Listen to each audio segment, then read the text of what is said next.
Hi, my name's Phil. I like talking about politics, and in this video, I'd like to go back to the Friday look at how the Brexit media is spinning things on the topic of, Brexit. And this week, we've got the Daily Express, again, common feature, complaining that Brexit has actually made things worse, while the EU just got stronger. And then the same paper complaining that immigrants aren't being treated very well. British ones, of course, before you start to think that maybe they somehow got their heart beaten again.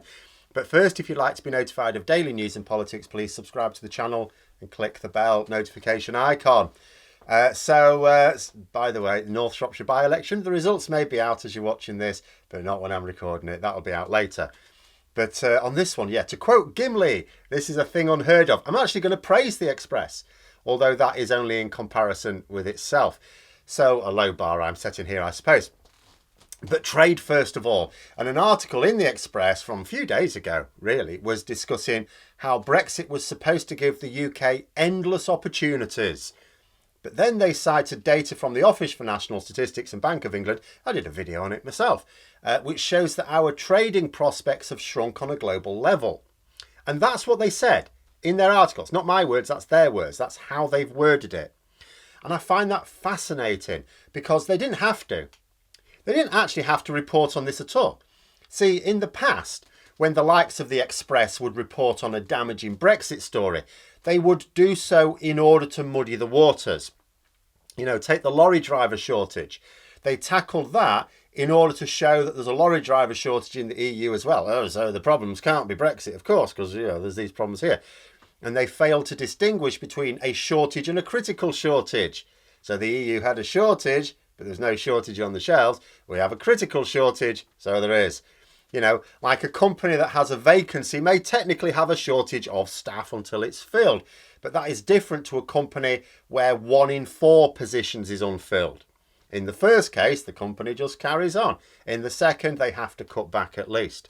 But my point is, they worded it to, they used to either defend Brexit or at least deflect Brexit damage by trying to blame something else. This opening of the article does neither. I'll read the exact words again. The UK's trading prospects have shrunk on a global level. Because I want to break this down. First thing is that they're reporting it at all. When you read the rest of the article, yes, it cites the government in a couple of places, but it doesn't really leave you with the impression when you finished it that there's a silver lining in all this. So the article is just saying that our trade is buggered. The government reckon we shouldn't read too much into it, but it's buggered. The second thing to note is that line in that our trading prospects have shrunk. Not just trade so far. It's not saying that our level of trade is down, but, pandemic and all that, or just adjusting, teething problems, but it will get better once Liz Truss's awesome trade deals are fired up. Trading prospects. That means we have fewer opportunities to trade.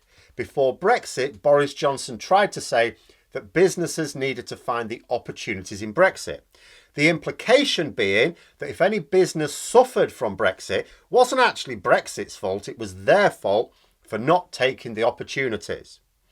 This Express article is saying that those opportunities do not exist on the same scale as they did before Brexit, because our trading prospects have shrunk. That's what that means. Then the other thing to note is that they say that our trading prospects have shrunk on a global level. That last bit is important too, because the government, once it couldn't deny that trade with Europe is harder now, said, well, we're making it easier to trade outside of Europe. I mean, they're not. And in the context of the climate emergency, there's something obscene about even trying to do so. But the suggestion is that we can compensate for lost EU trade by boosting trade around the world. That made sense to some Brexit voters. Oh yeah, the world is bigger than Europe. So if Brexit means we face problems trading with Europe, but it's made easier to trade with the much larger world, well then it's worth it, isn't it? Of course, although it might have made sense to some people, there were 3 major things wrong with this thinking. First of all, is wealth is not evenly distributed around the world. There's a hell of a lot of it concentrated in Europe. Second, we have actually lowered barrier to trade in other countries. Some slightly, but not yet. The trade deals we've been getting are either identical to the ones we had before, in which the trade barrier hasn't moved at all, or they're ones granted to us to the nearest percent, 0% boost in GDP, even in like 15 years. Long term, it's worth nothing to us, to the nearest 0.01%, in fact. You know, sometimes it's close, it's about 0.1% or something for the good ones. But it gives the other side increased access to our market. It's all one-sided. So the trade deals are a net negative to our trading prospects when you consider what we've lost in terms of trade with Europe. And the third issue is that, trade barriers aside, it's much more difficult to trade across the world than it is next door for multiple reasons, quite apart from any deals we may have. The distance, for one thing. It means more expensive and more complex shipping routes have to be worked out. Also means it takes longer to get your goods there. So that certain goods straight away you cannot sell, because when a company orders them and needs them the next day, they ain't getting it. You know, you have to comply with laws and regulations that are very different from your own. Trading in the single market was a very simplified system of very minimal paperwork. Trading around the world means needing to fill in lots of paperwork, and that is different for different countries. And it needs to comply with different laws, different languages, and so on. The thinking doesn't even work in theory, much less in practice. Although opponents will find it most fruitful to attack the government on Brexit by saying they just botched it, the fact of the matter is that none of it could have even worked on a theoretical level.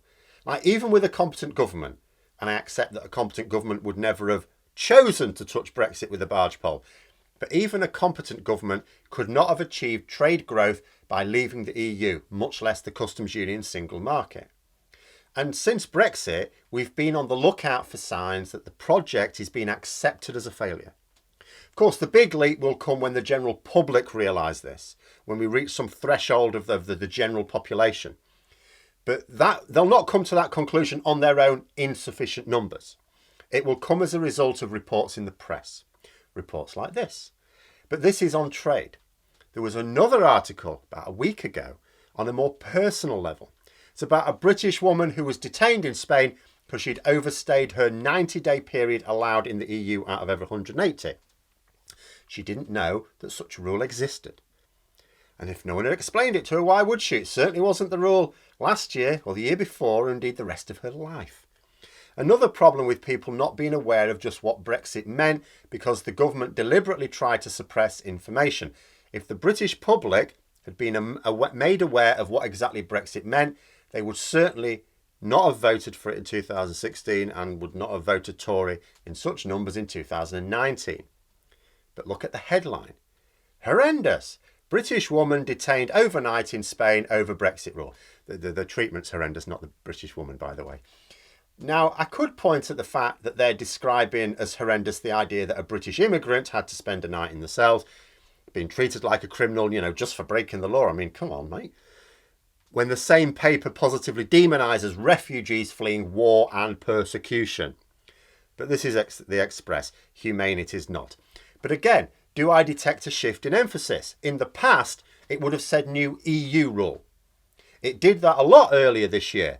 Oh, these Brits and British businesses are being punished by this new EU rule, when it was a rule that had been in operation for years, sometimes decades. What they meant was that the rule was newly applying to us because we left the single market. In fact, many of these so-called new rules were drawn up by the UK. It used to do my head in. People talked about, oh, we can leave the EU so we can ignore the EU rules. Like, there are more EU rules for third countries than EU members. The benefit of EU membership is all the rubbish rules you don't have to comply with. That's the point. But, you know, these rules were drawn up by the UK in conjunction with other countries.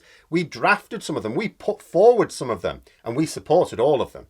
Because all of those rules were in our interest when we were members of the European club. Same thing here. The rule of only being allowed to stay for 90 days out of 180 is not for British citizens. It's not a new EU rule. It's not a punishment. It applies to countries outside as well, other countries. It's applied, for example, to Americans for years. But the Express call it here Not a new EU rule or even just an EU rule, a Brexit rule in their headline. 2 articles in the space of a few days that are saying Brexit is bad. Not that it has bad features, but look how, we compensate for it by all these unicorns, but it's just bad. Our trade is down. But more than that, our prospects of trade are down. More than that, the EU have got stronger out of it. We've got weaker, EU have got stronger. What? That means there's no way, even in theory, to boost trade to pre-Brexit levels. But it's also removed our freedoms of movement around our own continent. You used to be able to just go to Spain, spend as much time there as you liked. Not anymore. The poor woman being reported on visits Spain a lot this is where they sort of try and tug at the heartstrings, because her stepmother lives there. She's not well. This stepdaughter's gone there to care for her. Visits a lot, sometimes for recreation, but visits to look after her as well. So we're not talking about an entitled snob who just wants to spend half the year sunning themselves, putting their feet up. There's motivation here. Heartwarming. But the motivation is irrelevant. Brexit, our extreme Tory Brexit in particular, makes it impossible for her to do this now. And again, another story that the Express didn't have to run at all. And if they did run it, they didn't have to be as open about the reasons. I'm not suggesting that they would outright lie, but they usually have phrased things differently to give a very misleading impression. And if you look at these things and wonder if the tide is turning again, at some point it will. Of course it will. Brexit is not sustainable in general, but the current hard Brexit is just clearly not sustainable even in the short term. But those are my thoughts. Let me know yours in the comments below. Hope you found the video interesting. If you did, don't forget to click the like button. And if you'd like to support the channel further, please also click the Patreon link for details. And until next time, I'll see you later.